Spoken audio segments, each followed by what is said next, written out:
So I think it's good we start with Surah Al-Fatiha. Bismillah ar-Rahman ar-Rahim, alhamdulillah rabbil alameen, ar-Rahman ar-Rahim, maliki yawmiddin, iyyaka na'budu wa iyyaka nasta'een, ihdina as-sirata al-mustaqim, sirata alladhina an'amta alayhim, ghayri al-maghdubi alayhim wala-d-dallin, sadaqallahu al-'aliyyul 'azim.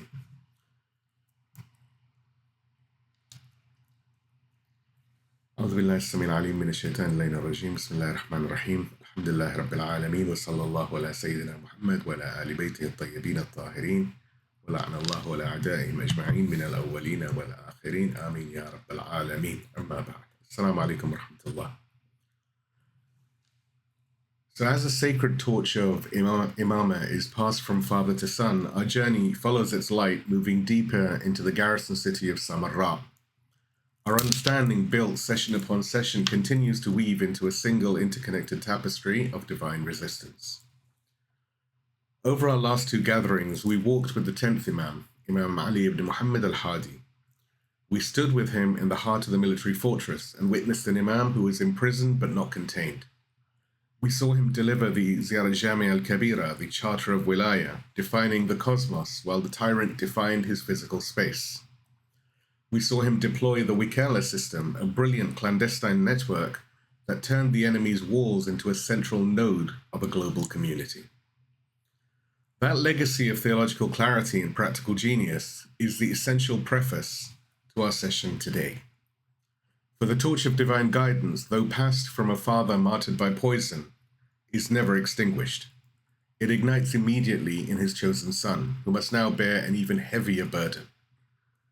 Today we turn our hearts to the 11th Imam, Imam Hasan al-Askari, peace and blessings be upon him. His story is not just a continuation, it is the final breathless intensification of the Samarra strategy. Where his father, Imam al-Hadi, was the light in the garrison, Imam al-Askari was the prisoner of the garrison. His life was one of near total house arrest under the most suffocating surveillance imaginable. The regime, now terrified of a prophesied son, watched his each and every move. The Imam's entire life was a sacred act of diversion and protection. His mission was not just to run the network, but to complete the divine plan, to safeguard the secret birth and protect the life of the final proof of God, the awaited one, Imam al-Mahdi, may our souls be his ransom, and may God hasten his return. This is the story of the guardian who lived under siege, the father who protected the future. With the epic of Imam al-Hadi fresh in our minds, let us now turn to his son, Imam Hasan al-Askari, the guardian of the dawn. In his most beautiful name and with full trust in his support, imploring his assistance and guidance, we proceed. If I can get a salawat, we can move on to the recap of the last two sessions about Imam al-Hadi. Allahumma salli ala Muhammad. So in our last two sessions, we explored the profound legacy of the 10th Imam, Imam Ali al-Hadi. We saw how his life was a masterclass in turning a prison into a pulpit and a weakness into a strength, establishing the foundations for the age of occultation.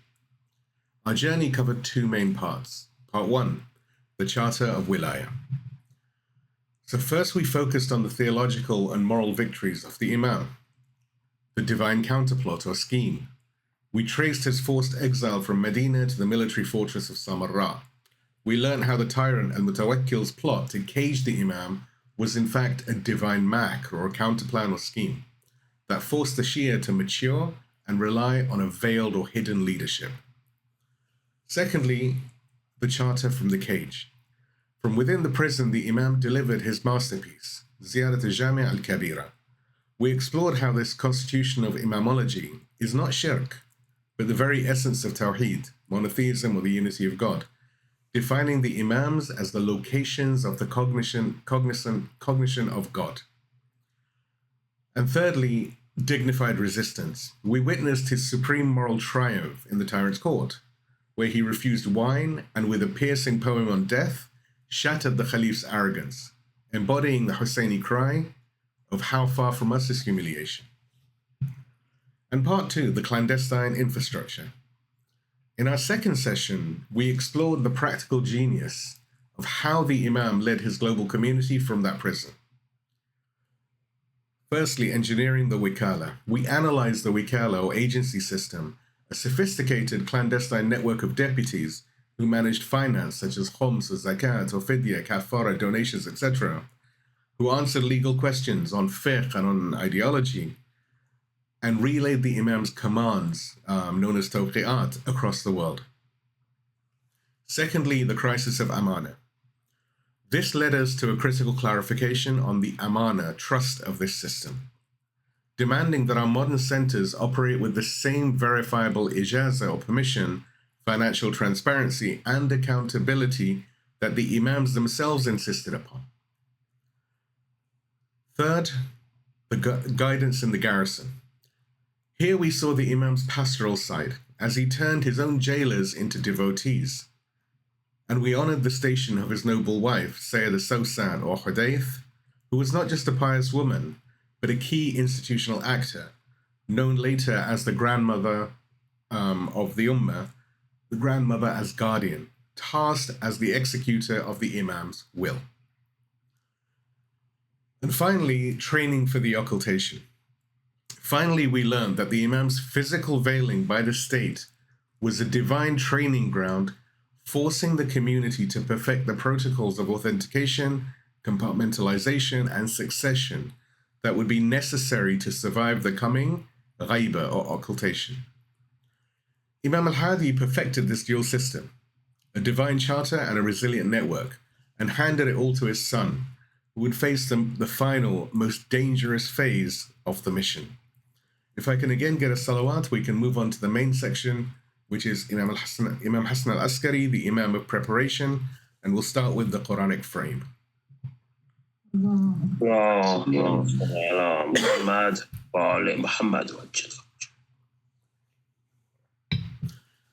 So before we step into the besieged home of Imam al-Askari, Before we step into the besieged home of Imam Hasan al-Askari, we must first anchor our understanding in the eternal words of the Holy Quran. The Imam's entire mission, a life lived under guard, dedicated to preparing for an unseen successor, is a profound commentary on three foundational pillars of our faith, all established in God's book. First, the primary condition of the entire era he was inaugurating, belief in the unseen or the Ghayb. This is the very first quality God attributes to the pious, the God-aware, in the opening of the Quran. In Quran, Surah Al-Baqarah, the chapter of the cow, second chapter of the Quran, verse number 3, Allah subhanahu wa ta'ala says, those who believe in the unseen. This is not a vague or passive belief. As Allama Tabatabai, may God rest his pure soul, explains, this is the very foundation of religious perfection, distinguishing faith from mere sensory perception. Allama says, the meaning of al-Ghayb is that which is opposite to al-Shahada, that which is witnessed or seen. And it is that which does not fall under the senses. Therefore, belief in the unseen is the first praised quality of the believers in the Quran, and it is the foundation of all religious perfection. And the references, like always, are in the write-up. Imam Hasan al-Askari's life was a masterclass in training his followers for this very belief, to trust in a leadership that, while physically inaccessible, remains ever present. Second, the divine promise that the struggle would not be in vain, the promise of succession. The Imam's work was not just about surviving oppression, but about building the community that would one day inherit the earth. In Quran, Surah An-Nur, the chapter of the light, 24th chapter of the Quran, verse number 55, Allah subhanahu wa ta'ala says, God has promised those who believe among you and do righteous deeds that he will surely grant them succession in the earth. This verse is the engine of the Imam's mission. His entire life was dedicated to fostering the righteous deeds that are the prerequisite for this succession, which would be embodied by his son, Imam al-Mahdi, may our souls be his ransom, and may God hasten his return. He was not just the guardian of a person, he was the guardian of this divine promise. And third, the irrefutable source of his authority, the unassailable nature of Wilayah or guardianship. The tyrants believed that by imprisoning the Imam, they could strip him of his power. They confused leadership with worldly freedom, a mistake the Quran had long since corrected. In Quran, Surah al-Ma'idah, the chapter of the table spread, 5th chapter of the Quran, verse 55, Allah subhanahu wa ta'ala says, "Your guardian or wali is only God, his messenger, and those who believe, those who establish prayer and give zakat or give charity while they are bowing down." Wilayah is a divine station. It is not a political office. It is an authority bestowed by God, not by a Khalif. As Ayatollah Jawadi Amali explains, this verse proves that Wilayah is a spiritual reality, not a worldly one, and it cannot be caged. Ayatollah Jawadi says, Wilayah in this verse has the meaning of spiritual and inward guardianship and leadership, not merely an outward government. This is a divine station that, by God's permission, has authority over the inner reality of the universe. And the reference, of course, is in the write-up. Imam al-Askari's life is the ultimate proof of this Quranic fact. His chains did not diminish his imamah one iota. With this divine framework established, we can now explore the first theme of his besieged yet brilliant leadership. Please give me a salawat and we move on to the final phase, perfecting the clandestine network.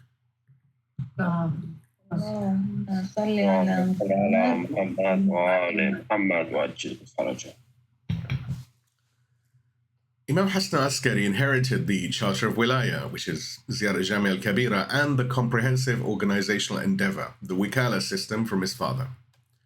But his reality was even more severe. While Imam al-Hadi was under surveillance in the garrison city of Samarra, Imam al-Askari lived under what can only be described as total house arrest. The Abbasid Khalif al-Mu'tamid was terrified. He was not just trying to manage an imam, he was trying to prevent the birth of the prophesied savior, Imam al-Mahdi, may our souls be his ransom, and may God hasten his return. The imam was constantly monitored by spies and soldiers. His every visitor was logged, his every letter intercepted. This suffocating pressure forced the imam to perfect the clandestine system, taking it to its final and most secure phase. This reality resonates powerfully today. The resistance movements in Gaza, in Lebanon, in Yemen, and beyond operate under the most sophisticated surveillance apparatus in human history. Satellites that can read license plates from space, drones that circle endlessly, AI systems that analyze every digital communication. Yet, like Imam al-Askari's network, they continue to coordinate, to strike, to resist. The Imam proved that no amount of surveillance can stop divine work. Today's resistance proves that same truth. You can watch every move of the oppressed, yet still be surprised by their victory. The tyrants have better technology than al-Mu'tamid could ever dream of, but the principle remains. Wilayah cannot be surveilled into submission.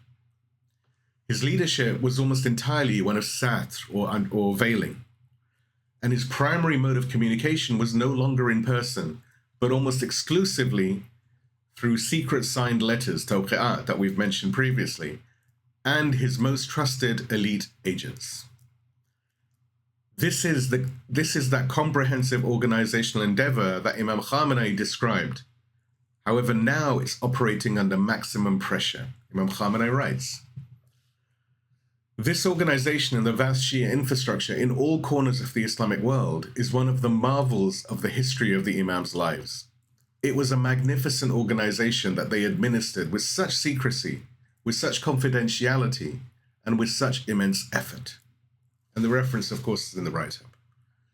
The linchpin of this entire operation, the direct bridge between the Imam and the world, was his most trusted confidant, Uthman ibn Sa'id al-Amri.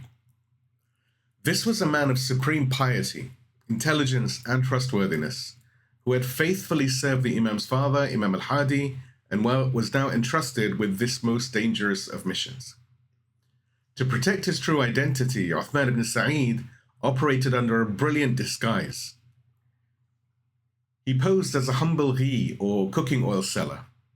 He would fill large jars with ghee, with cooking oil, But at the bottom, in a false bottom, he would hide the letters and khums funds that came from the Shia. He would then enter and leave the Imam's besieged house under the guise of delivering food, right under the noses of the Caliph's guards. This was not merely clever tradecraft, it was sacred symbolism. Think about it like this. Just as ghee or cooking oil nourishes the body, the hidden letters nourish the soul. Just as oil lights lamps, the concealed khums illuminated the community. The Imam transformed even the disguise into a teaching. This was not just a clever trick. It was a sacred high-stakes work of building the conscious base that the great martyr Ayatollah Sayyid Muhammad Baqir al-Sadr spoke of.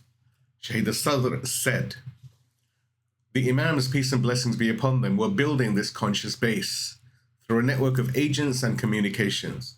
And this structure is what formed the true immunity for Islam and the community. And the reference, of course, is in the write-up. Imam al-Askari's final and most important act was to formalize this system for the era after him. He made it clear that Uthman ibn Sa'id was not just his personal agent, but the designated link to his successor. Sheikh al-Tusi records the moment Imam al-Askari presented his son, the youngest Imam, Imam al-Mahdi, may our souls be his ransom, and may God hasten his return, to his most trusted deputies. Sheikh al-Tusi writes, he, Imam al-Askari, said, this is your Imam after me, and my successor over you. Obey him, and do not disperse after me in your religion, or you will be destroyed. And the reference is in the write-up. By appointing Uthman ibn Sa'id, the man who had perfected the art of clandestine communication, as the chief deputy, Imam al-Askari ensured a seamless transition. When the Imam was martyred, Uthman ibn Sa'id al-Amri did not have to start a new system.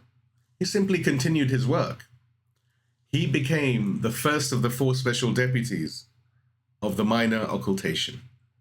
And we will cover all of them in forthcoming sessions, God willing. This seamless transition from serving the visible Imam to serving the hidden Imam without missing a single letter or payment proves that this was not a human improvisation, but rather it was divine orchestration. The system did not scramble or collapse when the Imam was martyred. It simply continued, like a river that goes underground but never stops flowing. This perfect continuity is itself a miracle, a proof that the whole structure was engineered by divine wisdom, not by mortal planning. This was not an accident. It was a perfect, divinely guided plan. Let's now look at our call to clarify for this point, the protocol of trust, our modern Wikala. The legacy of this final perfected Wikala is the system of Wilayat al-Faqih and Marja that we live under today. The amana, trust, is the same, and the rules are the same. This is not a historical relic. Rather, it is our active duty. This means we must, with even more vigor, adhere to the protocols of trust that Imam al-Askari finalized. Firstly, authentication. We must demand verifiable ijaza, permission, from any agent, for any reason, be it giving rulings, be it collecting funds, be it dispersing funds, in the same way as the Imam's followers had to authenticate his tawqi'at, his letters. Secondly, accountability. We must reject any agent who displays opulence or corruption in the same way as the Imams would announce false agents, as we discussed in the previous sessions. Number 3, transparency. We must insist on a clear, transparent, and accountable system for khums and other religious dues. As this is the sacred right of the Imam and the Ummah, it is not the private fund of a given individual. Failing in this is not just a financial error. It is a betrayal of the very system Imam al-Askari, Imam al-Hadi, Imam al-Jawad, all of the Imams dedicated their besieged lives to building for our sake. It is a failure to be ready for the Imam whose return we claim to await. Please give me a salawat and we move to the Garrisons as a blueprint refuting the lesser Imam's fallacy. Allahumma salli ala Muhammad wa ali Muhammad wa ajil farajahum. Now we must address a dangerous satanic whisper that has infected the subconscious of many. It is a tendency to view the later Imams, those who lived after Karbala, and especially the three Imams of Samarra, as somehow lesser or smaller. We see them as passive, quiet, and imprisoned, lacking the grand public victories of their forefathers. This is a catastrophic misunderstanding. For us, the people living in the age of occultation, of Ghaybah, the lives of these three Imams, Imam Jawad, Imam al-Hadi, and Imam al-Askari, are not a minor chapter. Rather, they are the most important chapter. Their lives are not an epilogue. They are the operating manual for our very survival.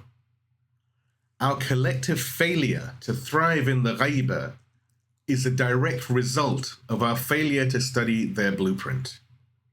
Their entire lives were a divine training ground to teach us how to live as a community of Wilayah when the Imam is physically veiled. And what is this blueprint? It consists of two primary commands. Number one, sincere, loophole-free submission to the Wikala system to God, which today is represented by the Marja, the grand jurists, and the Wali al-Faqih. Number two, the sacred duty and moral courage to hold that very system accountable, distinguishing true scholars from corrupt scholars. Let's now look at the litmus test. Who is a true wakil? The Imams did not leave us blind. They gave us a precise litmus test for who to follow. This is not a matter of opinion. It is a matter of fiqh. The most powerful definition comes from the Imam of our session, Imam al-Askari himself. When asked who the common people should follow, he laid down ironclad, non-negotiable conditions. He said, "But as for the one from among the jurists, al-Fuqaha, who is a guardian of his self, a protector of his deen, of his religion, an opposer of his own vain desires, and obedient to the command of his master," meaning the command of Allah, the command of the Imam, "then it is upon the people to follow him." And the reference, of course, is in the write-up. This is our standard. A scholar, and this doesn't apply just to senior scholars, but to every scholar, irrespective of their level, who is a slave to his desires, who is a lover of dunya, the world, or a protector of his own ego, is, by the Imam's own definition, disqualified. Let's look at the legal mechanism, the fall of adala, or justice. This is not just a moral guideline, it is a legal ruling. The primary condition for any religious authority, from Marja to local prayer leader, is adala, justice. What is adala? What is justice? It is not a vague sense of being nice. It is a very precise legal status. Ayatollah Sistani in Minhaj al-Salihin defines it. He says, "Adala, justice, is uprightness on the path of the sacred Sharia. It is achieved by abandoning major sins and not persisting in minor sins." The reference is in the write-up. So now some questions. Is financial corruption a major sin? It is. Is arrogance a major sin? Yes, it is. Is living in opulence while the Imam's funds, from the Imam's funds, while the poor starve, a major sin? Yes, it is. Is providing direct or indirect support to tyrants and oppressors engaged in crimes against humanity and genocide, is that a major sin? Yes, it is. Is lying to the community a major sin? Yes, it is. A corrupt scholar is, by definition, by a fiqhi definition, not adil, not just. And if he is not just, it is haram, it is forbidden to follow him. His authority is legally void. Ayatollah Sistani says, "It is obligatory on every obligated person that in all his acts of worship he be a muqallid, a follower, and it is obligatory that the one being followed Be a mujtahid, adil, sane, and above all, adil, or just. This is very important. Sometimes we only apply this to the senior Marja and everything, but this applies to anyone, right the way from the Marja, the Wali al-Faqih, to a local prayer leader. So let's look at the moral duty confronting the corrupt alim. Therefore, to look away when we see corruption is not piety. It is actually a failure in our fiqhi duty. We are commanded to identify and reject the false physician. Imam Khomeini, may God rest his pure soul, saved his most potent fury not for outside enemies, but for the corrupt alim or scholar from within. Imam Khomeini writes, that scholar who is only thinking of protecting his own position cannot be a guardian of Islam. That scholar who chases the dunya, the world, and its luxuries is corrupt, a fasid, and drags society into corruption. And the reference for this is in the write-up. But what is the motive for this accountability? And here we must be crystal clear. For this is the very point that Satan uses to silence us with accusations of disrespect. This is not a political witch hunt or a chance to tear down any leader. It is, in essence, an act of the most profound and desperate love. Let us be clear. A so-called scholar who takes khums and lives in luxury while the orphans of Gaza starve is not just failing in charity, he's stealing from the Imam himself. This is not a minor sin that affects his adala. This is khiyana, or treachery, against the hidden Imam whose funds these are. However, a believer is the brother of a believer. Imam al-Sadiq defined this sacred bond. Imam al-Sadiq teaches us, a believer is the brother of a believer, his eye and his guide. He does not betray him. He does not oppress him. He does not cheat him. And he does not make him a promise that he then breaks. And the reference is in the write-up. Our primary duty under Amr bil Ma'ruf and Nahy anil Munkar, enjoining the good and forbidding the evil, is to be that guide and that eye for our brother. Just as God does not want his servants to enter hell, we do not want our brother, scholar or otherwise, to destroy himself in this world and the next. Ask yourself this. Would you look away if you saw your brother blinded about to be hit by a car? Would you remain silent if you saw him walking into a burning building?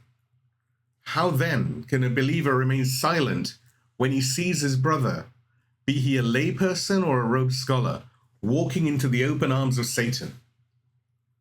This confrontation is not an attack. It is an intervention.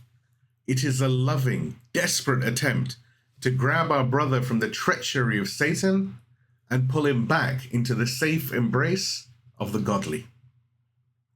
It must be done with respect and dignity, but with unshakable firmness of the one who is trying to save a soul. Let's now look at the Qur'anic test, how to recognize truth and falsehood. God himself gave us the tools to discern. We are not meant to be blind.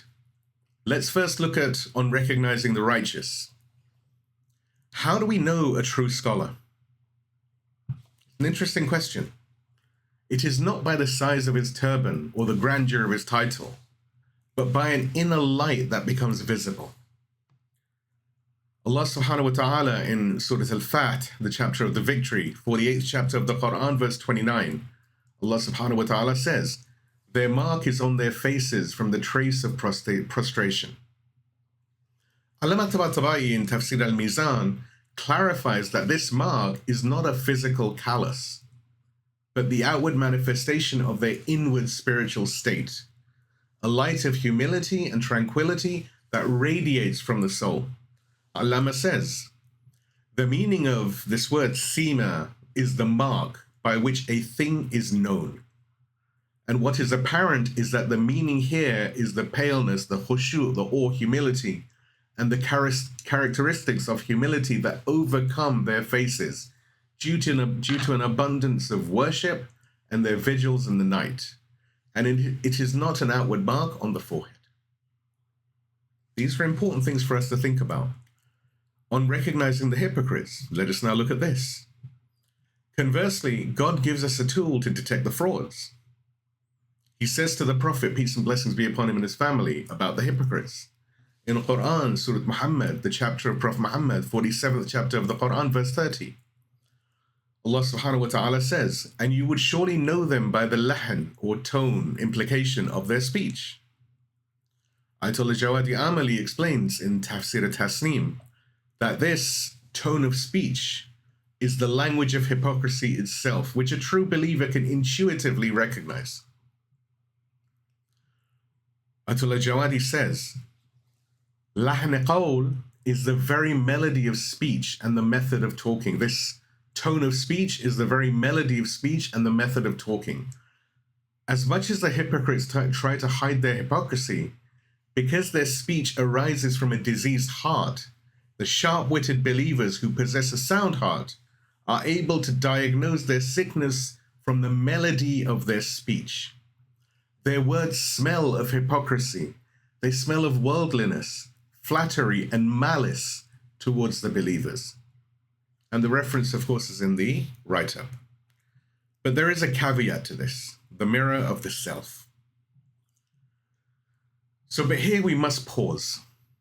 Before we use this divine test as a sword to strike down others, we must first hold it up as a mirror to ourselves.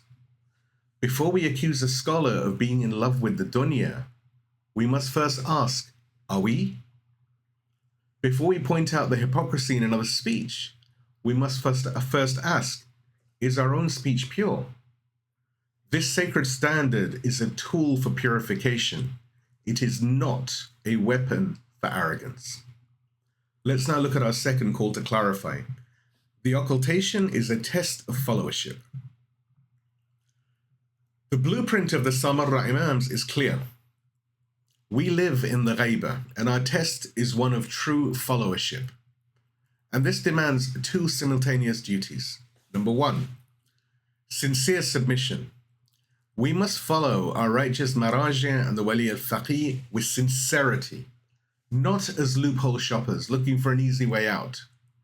We must stop this disgusting practice of asking the same question to 5 different scholars, hoping for the answer that our desire, our hawa, wants to hear. This is the sickness of the children of Israel and has no place among the followers of the Imam. Number 2, courageous accountability. We must have the moral courage to hold our religious institutions accountable. When we see corruption, opacity, or opulence, we must, with the utmost of adab or respect and etiquette, but with unshakable firmness, demand accountability. This is not disrespect.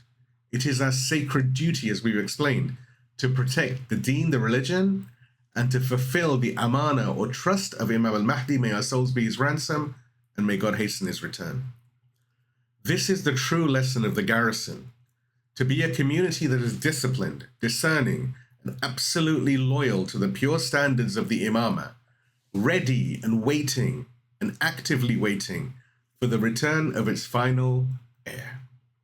Please give me a salawat and we move to the third point, which is a light from the cell, the jihad of knowledge and character. Allahumma salli ala Muhammad wa ali Muhammad. So the Caliph's strategy was simple.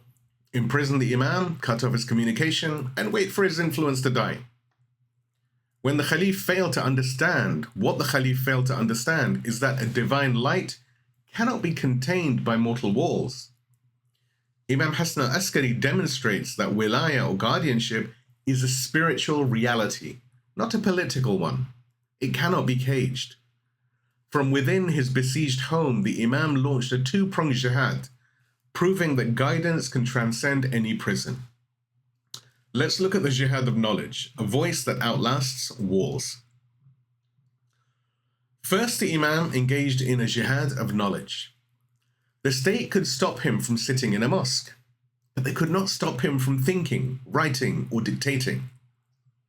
His most powerful intellectual legacy is the profound tafsir or exegesis attributed to him.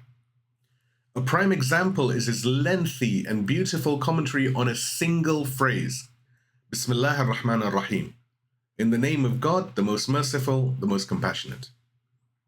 We find a narration which says, it is narrated from Abu Muhammad al-Hasan al-Askari, peace and blessings be upon him, in his tafsir of Bismillah ar-Rahman ar-Rahim, he says, God is the one to whom every creature turns to in longing at the time of needs and calamities. And the reference is in the write-up for this. The hadith of the tradition, the tafsir, is of course much longer. We're just looking at a very, very small part of it. I encourage people to find it, read it, study it, because it is truly quite remarkable. But consider the divine irony over here. The tyrants confined his body to the smallest of cells. Yet from that cell emerged a commentary on just 4 words, Bismillah ar-Rahman ar-Rahim, that contains oceans of meaning. Even the briefest phrase becomes infinite when touched by an imam's knowledge. The prison walls could contain his body, but not his light. A single divine phrase in his hands expanded to fill libraries, while his captors' vast palaces contained nothing but spiritual emptiness. From his cell, the Imam was teaching pure Tawheed, explaining that the very name of God is a declaration of him being the ultimate refuge. Furthermore, he continued to manage his global network through powerful letters, tawqi'at, to his deputies in very distant lands. He sent crucial instructions, settled complex theological disputes, and provided guidance to communities in places like Qom and Naishapur, all from his prison in Samarra. These letters, preserved in our books of hadith, are proof of a leader who was physically captive but globally active. Now let's look at the jihad of character and the awe of the jailer. The Imam's second weapon was his character. The state could assign its most brutal guards to watch him, but it could not insulate those guards from the sheer spiritual gravity of his akhlaq, or his ethics, and his personality, the way he was. The historical chronicles are filled with astonishing reports of the Imam's jailers being completely undone by his presence. Sheikh al-Mufid narrates that the Abbasids handed Imam al-Askari over to one of their most notoriously cruel and anti-Shia officers, Salih ibn Wasif. The Caliph's men instructed the jailer to be merciless. Sheikh Mufid writes, Salih had constricted the Imam and harmed him, but he had not been with him except for a few days, when Salih became one of the best of people in his insight into the Imam's station, and the best of them in his speech about him. And the Imam was in a constant state of fasting by day and praying by night. The reference, of course, is in the write-up. In another incident, the Imam was handed over to yet another cruel jailer named Nahir. When the man's own wife saw the Imam's state of constant dignified worship, she warned her husband. This is the moment, as recorded in classical sources, that led to the ultimate test. The hadith says, it is narrated that the Imam was handed over to Nahir al-Kadhim, who would constrict him and abuse him. His wife said to him, as in Nahir's wife said to him, woe to you, fear God. You do not know who is in your house. And she described to him the Imam's righteousness and worship, and said, indeed, I fear for you on his account. He, the jailer Nahir, replied, I will surely throw him between the wild beasts. He then sought permission from the Caliph for this, and he was permitted. So he threw him, the Imam, to the lions, to these animals. And the people did not doubt that they would devour him. They then looked upon the scene to know his condition, and they found him, peace and blessings be upon him, standing in prayer, while they, the lions, were around him, submissive. And the reference for this is in the write-up. This is the ultimate proof of Wilayah. The tyrant, in his arrogance, thought he was unleashing a base power, but he only succeeded in revealing a much higher one. The wild beasts, the very symbols of worldly terror, recognized their Lord's wali, or friend, and were humbled. The lions had more spiritual insight or ma'rifah than the Khalif. Today, we see the same inversion. The resistance fighters in Gaza, surrounded by the world's most sophisticated killing machines, display more humanity than their oppressors. The civilized powers, like the Khalif, fail to recognize the divine authority that even wild beasts could see. The Imam standing calm among the lions while the captors trembled mirrors another truth. Those who face American-made F-35s with faith show more composure than pilots dropping bombs from safety. The divine formula remains unchanged. Those closest to danger often display the most dignity, while those dealing death from a distance reveal their real cowardice. The Imam had no army.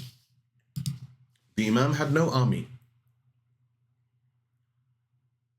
He had no worldly power and he had no freedom. Yet his very character, his spiritual gravity, was a form of power so profound that it tamed the untamable and terrified his enemies. This is the very logic of the resistance. It is not about thrones or palaces. As the martyr Sayyid Hassan Nasrallah, may God rest his pure soul, has often reminded us, the true power of this school is not in worldly trappings, but in its moral and spiritual foundation. Sayyid Hassan has said, our strength is not just in our numbers or our weapons, but in our faith, the truthfulness of our cause and our ethics, which we draw from our Imams. The reference, of course, is in the writer. So let's come to our final call to clarify. The unseen is not the absent. And this brings us to one of the most vital theological conclusions of our entire series. Imam Hasan al-Askari's life is the perfect model for the Ghaybah. He was physically veiled by the walls of Samarra. The vast majority of his ummah never saw his face. They communicated with him only through his Wikala, his agents, and his tawqi'at, his letters. Does that mean he was absent? No, it does not. He was veiled, but fully present. He was guiding his ummah, answering their questions, solving their problems, and protecting them. This is the final lesson he prepared for us. Our belief in the unseen Imam al-Mahdi, may our souls be his ransom, and may God hasten his return, is not a belief in an absent Imam. It is a belief in an Imam who is veiled, just as his father was, but who is just as present, just as aware, and just as active in guiding the affairs of his ummah. Imam al-Askari's life is the irrefutable proof that a divine guide does not need to be visible to be the leader. Please give me a loud salawat and we move on to the conclusion. Allahumma salli ala Muhammad wa ali Muhammad. So concludes the first part of our journey with the 11th Imam, Imam Hasan al-Askari. We have seen him as the guardian of the dawn, a leader operating under the most suffocating surveillance in the history of the Imamah. His life was not one of public speeches, but of clandestine actions and profound spiritual resistance. We have seen, firstly, the final phase of the network, how he perfected the Wikala system, managing a global community through secret letters, tawqi'at, and trusting agents like Uthman ibn Sa'id al-Amri, who would become the direct bridge to the minor occultation. Secondly, the Garrison as a blueprint. We have confronted the fallacy of the lesser Imams and established that his life is the primary manual for our own age. His legacy commands us to have sincere, loophole-free submission to our Marja and Wali al-Faqih, while also having the courage to hold corrupt religious figures to account. And number 3, a light from the cell. We saw how his divine knowledge in the form of his tafasir and letters and his divine character or akhlaq, which converted his own jailers, proved that Wilayah is a spiritual reality that no prison can contain. His entire mission, as we've seen this evening, was one of preparation.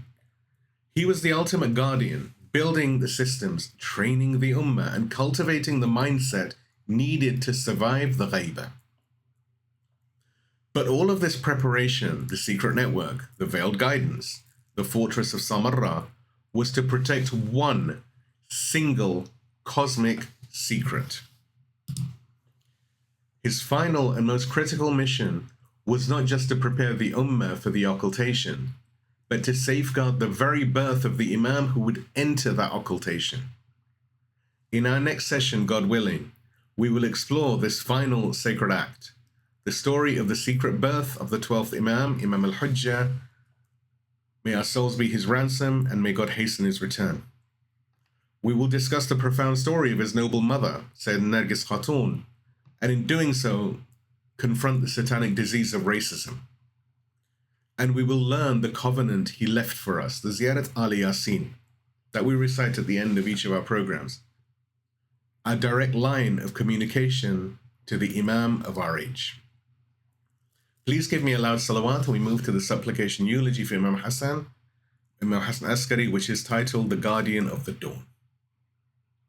Allahumma salli ala Muhammad wa ali Muhammad. In the name of God, the most gracious, the most merciful. O God, send your blessings upon Muhammad and the family of Muhammad. Send peace upon the 11th star in the constellation of your guidance, the Imam of preparation, the guardian of the dawn, Imam Hasan ibn Ali al-Askari. O Lord, we send salutations upon the Imam in the Garrison, the prisoner who was freer than his jailers. We thank you for his life, a life lived under the shadow of the sword, yet dedicated to building a future for the faithful. We thank you for the blueprint he left us. We thank you for his Wikala system, the threads of light he wove across the world from a darkened room. We thank you for his tafsir, the rivers of knowledge that flowed from a sealed spring. And we thank you for his ethics, his akhlaq, the scent of heaven that captivated the brutes assigned to guard him, proving that your Wilayah is a power that tames lions and softens hearts of stone. O Lord, by the sanctity of Imam al-Askari, who lived veiled by the tyrant's walls, forgive us. For we live in the era he prepared us for, yet we have failed to learn his lessons. We are the ones who fail to see the unseen is not the absent. We are the ones who look for loopholes rather than submitting to your deputies. We are the ones who remain silent in the face of corruption, failing to be guardians of the deen. Protect us, O Lord, from corrupt scholars who would mislead us in your hidden Imam's name, those who steal his funds and claim his authority while serving only their desires. O God, just as he prepared the ummah for the Ghaybah, we beg you to prepare us for the dhuhur, the reappearance, the return. Make us a community worthy of his son. Make us a community that is accountable. Make us a community that is accountable, transparent, and sincere. A community that has fulfilled the covenant so that our meeting with him is not delayed. We turn to you, O God, through the Imam who lived to protect your final proof. Grant us the grace to be true servants of that proof. Imam al-Mahdi, may our souls be his ransom, and may you, O God, hasten his return. Let this pledge be a fire for justice. Let it be our strength to stand with your oppressed servants in Gaza and all of Palestine. O Lord, accept from us this small remembrance. Make us a people who are truly prepared. Make us the ones who, when our Imam calls, we do not hesitate. And join us with those who lived and died in the garrison of Samarra, loyal to the very end. Amen, O Lord, sustainer of the universes. Amen, O most merciful of the merciful. Wa akhiru da'wani alhamdulillahi rabbil alameen. Wassalamu alaikum wa rahmatullahi wa barakatuh.